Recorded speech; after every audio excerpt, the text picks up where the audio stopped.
कुंभ के गौरवमय इतिहास में ये पहला अवसर था जब कई देशों के प्रतिनिधि कुंभ में भारत के आध्यात्मिक वैभव के साक्षी बने और कुंभ के विराट स्वरूप से अभिभूत हुए। हम लोगों ने यहाँ पे अरैल की तरफ एक व्यवस्था की थी, जिस स्थल का नाम हम लोगों ने रखा है विश्व सहभागिता स्थल।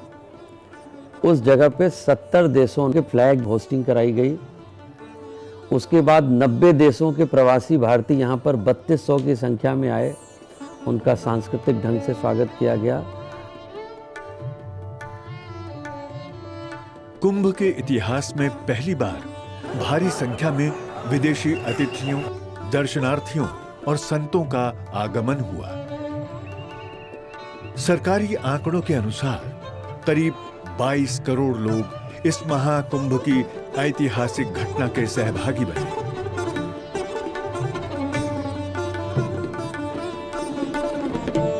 इतिहास के अन्य कुंभों से ये कुंभ अति विस्तृत और विशाल है।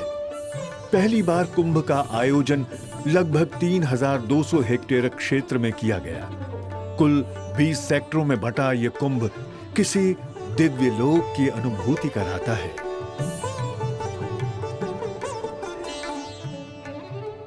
बाईस पीपा पुलों से कुंभ में आवागमन को आसान बनाया गया। प्रयाग कुंभ के इतिहास में पहली बार मेले में श्रद्धालुओं के लिए अक्षय वट और सरस्वती कूप को खोला गया। श्रद्धालुओं की स्वास्थ्य सेवा हेतु प्रशासन द्वारा कुंभ परिसर में एक केंद्रीय अस्पताल, 10 सेक्टर अस्पताल, 25 health post, 800 ambulance, 9 river ambulance और एक एयर एम्बुलेंस की व्यवस्था की गई। 10 फ्लाईओवरों और 6 अंडरपास मार्गों से आवागमन को आसान बनाया गया। सुरक्षा व्यवस्था के तहत 4 पुलिस लाइनों, 40 पुलिस थानों, 50 पुलिस चौकियों और integrated command and control centre के साथ 1000 से अधिक कैमरों द्वारा सुरक्षा को सुनिश्चित किया गया।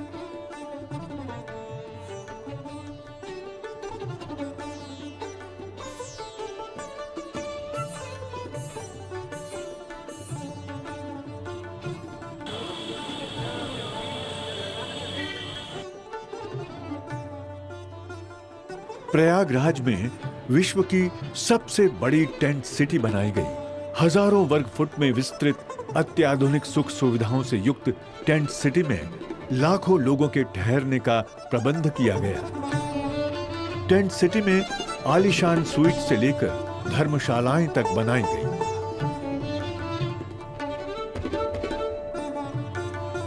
कुंभ दर्शन के लिए हेलीकॉप्टर की सवारी का प्रबंध किया गया, जिससे दर्शनार्थियों और पर्यटकों ने कुंभ के विहंगम दृश्य का आनंद लिया।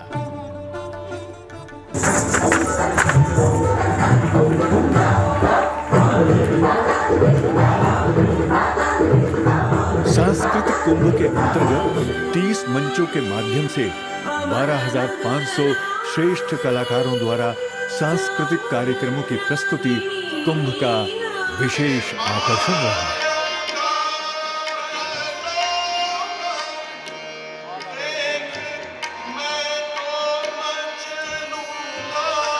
इस महत्वपूर्ण आयोजन में भारतवर्ष के हर भाग के सांस्कृतिक कार्यक्रमों का आयोजन हो सके, हर व्यक्ति को जो भारत के विभिन्न भाग से आ रहा है उसे अपना भारत कुंभ में दिखे, इसके लिए हम लोगों ने पूरी कार्य योजना तैयार की और यह प्रयास किया कि किसी भी राज्य का कलाकार न छूटे। पहली बार 7,000 कलाकारों को लेकर के 500 से अधिक सांस्कृतिक कार्यक्रम ऐसे मंच पे किए गए जहां पे कि सिटिंग कैपेसिटी लगभग 1,000 से 10,000 तक की थी। 10,000 की क्षमता वाले गंगा पंडाल और 6 अन्य बृहद पंडाल सांस्कृतिक आयोजनों से लगातार गूंजते रहे। देश विदेश से आए श्रेष्ठ कलाकारों ने 500 से अधिक सांस्कृतिक कार्यक्रम प्रस्तुत किए।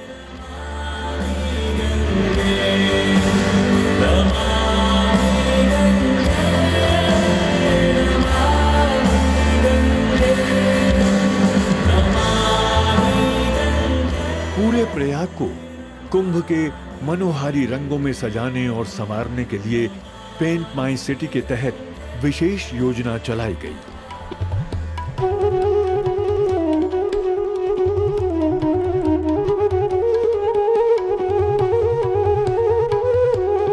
कुंभ के आगंतुकों को भारत की लगभग 5000 वर्ष प्राचीन संस्कृति से परिचित कराने के लिए संस्कृति ग्राम तैयार किया गया। 8 एकड़ के विस्तृत भूभाग में फैले इस संस्कृति ग्राम में लोगों को भारत की अति प्राचीन सभ्यताओं से लेकर उसके वर्तमान स्वरूप को जानने का अवसर मिला। कुंभ महापर्व से जुड़ी कई पौराणिक कथाएं प्रचलित हैं, जिनमें समुद्र मंथन से जुड़ी कथा सर्वाधिक प्रचलित और मान्य है। इस कथा के अनुसार अदिति और दिति की संतानों देवों और दैत्यों ने समुद्र के गर्भ में छुपी विभूतियों की प्राप्ति के लिए समुद्र मंथन किया। मंथन के उपरांत 14 रत्न प्राप्त हुए, जिनमें अमृत कुंभ अति महत्वपूर्ण था। इस कुंभ को लेकर देवों और असुरों में भारी विवाद हुआ। देवों और असुरों की आपसी छीना झपटी में अमृत की कुछ बूंदें 12 स्थानों पर छलकी। इन 12 अमृत स्थलों में से 8 देवलोक में और 4 प्रयाग, हरिद्वार, उज्जैन और नासिक में है। कालांतर में ये अमृत स्थल सनातन परंपरा का महत्वपूर्ण अंग और अमृतमय तीर्थ बने और तब से अमृत कलश की रक्षा में सहयोगी देवों का विशेष संयोग ही कुंभ कहा जाने लगा। खगोल गणनाओं के अनुसार कुंभ मकर संक्रांति के दिन प्रारंभ होता है, जब सूर्य और चंद्रमा वृश्चिक राशि में और बृहस्पति मेष राशि में प्रवेश करते हैं।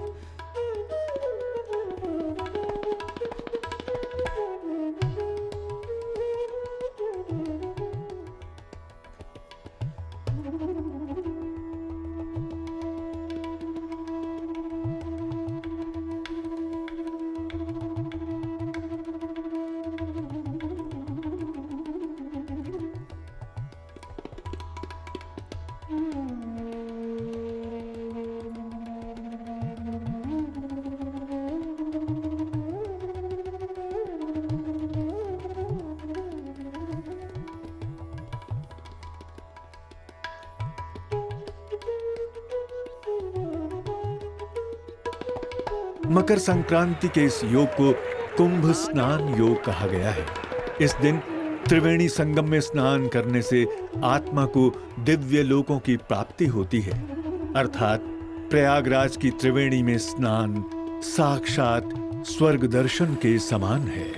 यथा पिंडे तथा ब्रह्मांड के सूत्रानुसार आध्यात्मिक संदर्भ में समुद्र का अर्थ है शरीर, मंथन का अर्थ है आत्म मंथन, साधना और सिद्धि, जिससे अमृतमयी चेतना की उत्पत्ति होती है, जिसे संत कबीर ने बड़े ही सरल शब्दों में कहा है, जल में कुंभ, कुंभ में जल है, बाहर भीतर पानी, फूटा कुंभ जल जल ही समाना, ये तत् कहे ज्ञानी। कबीर के इस सूत्र का विवेचन और विश्लेषण करें तो अहम के मायावरण का विसर्जन कुंभ पर्व के पावन वातावरण में एक सहज क्रिया बन जाती है और ये विराट समष्टि में समाहित हो जाती है। इसे ही अमरत्व की संज्ञा दी गई है। कुंभ है क्या? तो अंदर में हमारे जो प्रभु के 2 रूप है, जिसको राक्षस और देवता कहते हैं, जब दोनों आपस में इकट्ठा होकर के परम धाम की यात्रा करते हैं तो उसमें अमृत प्रकट होता है और उस अमृत जो प्रकट होता, अमृत को प्रकट करने में, पान करने में पूरे 12 वर्ष लगते हैं, इसलिए 12 वर्ष पर कुंभ आता है। तो जब उस अमृत का हम पान कर लेते हैं तो तो सच की अनुभूति होती कि हम ईश्वर के संतान हैं। स्नान, ध्यान और दान का ये महाकुंभ हजारों वर्षों के भारतीय सांस्कृतिक इतिहास का साक्षी है।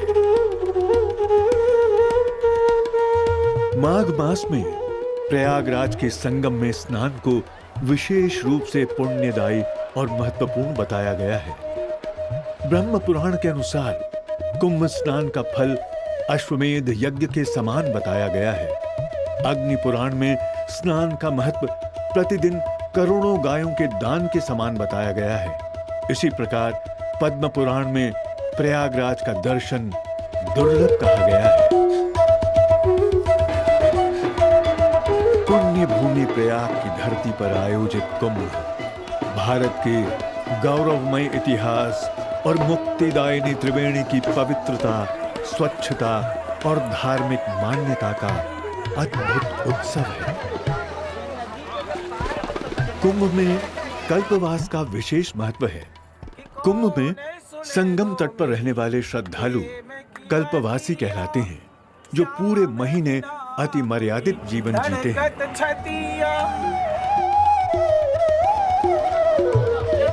प्रातःकाल ठंडे जल में स्नान से कल्पवासियों की दिनचर्या आरंभ होती है।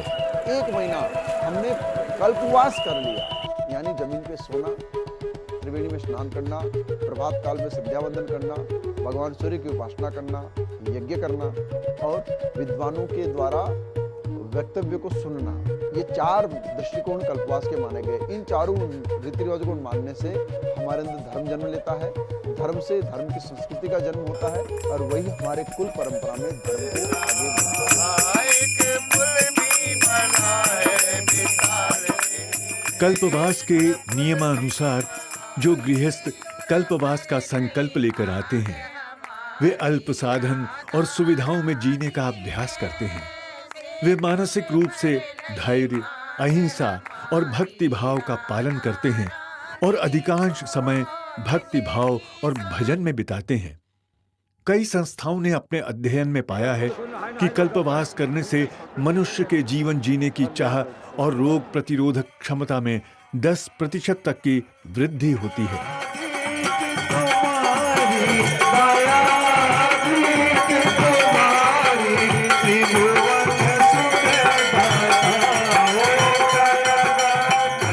संगम तट पर अखाड़ों, साधु संतों और श्रद्धालुओं द्वारा की जाने वाली आरती कुंभ को अलौकिक रूप प्रदान करने के साथ दिव्य अनुभूति कराती है।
को मान लिया, हम छत्तीसगढ़ चले गए, छत्तीसगढ़ की परंपरा को मान लिया, हम दिल्ली चले गए, हम हाई फाई परंपरा को मान लिया।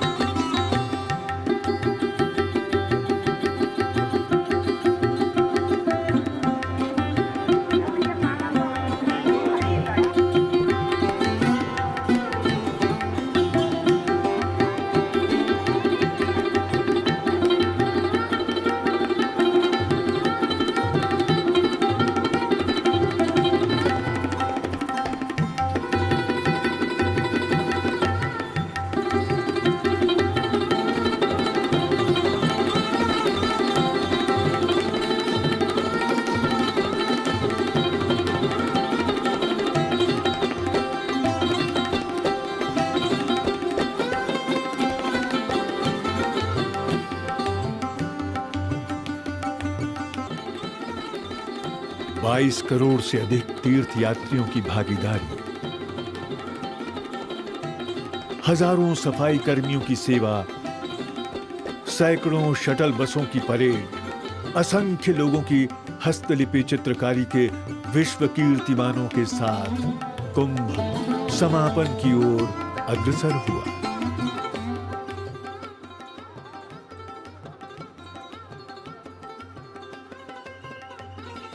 विश्व के कोने कोने से आए करोड़ों श्रद्धालुओं, भक्तों और पर्यटकों का साक्षी बना प्रयागराज का ये भव्य कुंभ, दिव्य कुंभ।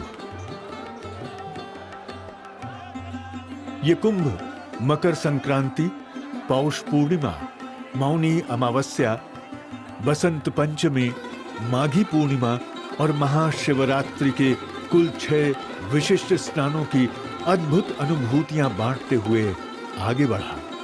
शिव की जटाओं से चली हुई गंगा हिमालय के कैलाश से प्रारंभ होकर के समुद्र में विलीन होने की 2500 किलोमीटर की यात्रा में 280 नदियों का गंगा में मिलन, मत पंथ संप्रदायों का सनातन धर्म में विलय, यह भी एक यात्रा है। गंगा का एक बूंद भी मोक्ष दे सकता है। गंगा जीवन दायिनी है, यह त्रिपथगा है।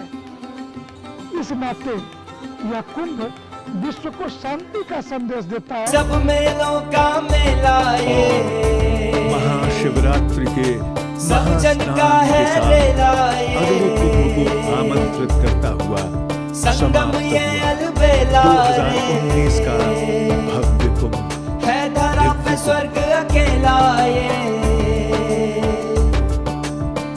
साधो संत देव गिरस्त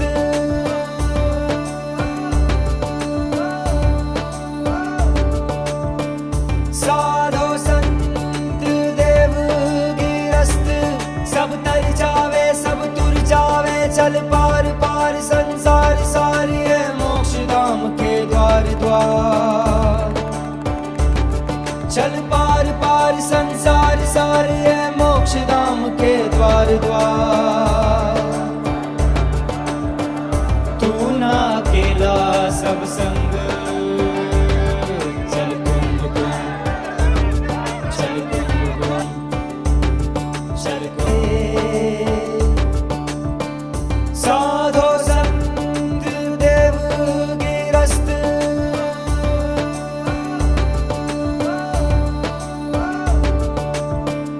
साधो संत देव गिरस्त सब तर जावे सब तुर जावे चल पार पार संसार सारी है मोक्ष धाम के द्वार द्वार चल पार पार संसार सारी है मोक्ष धाम के द्वार द्वार